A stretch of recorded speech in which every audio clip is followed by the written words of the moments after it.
গত শনিবার ভূমিতে ছোট দাদুর নতুন গাড়ির পুজো দেওয়ার উপলক্ষে আমরা সবাই মিলে চলে গেছিলাম দিনহাটার মহামায়া মন্দিরে।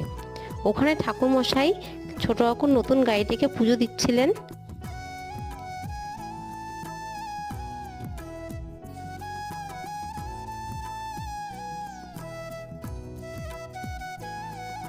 এরপরে মহামায়া মন্দিরে ভূমি তার পিয়ুষ খুব খেলা করছিল।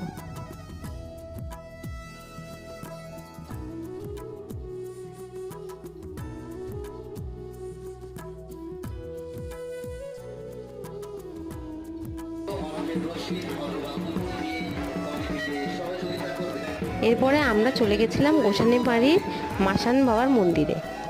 ওখানেও আমরা পুজো দিয়েছিলাম। এইভাবে সারাটা দিন আমাদের সেদিন খুব ভালোই কেটেছিল।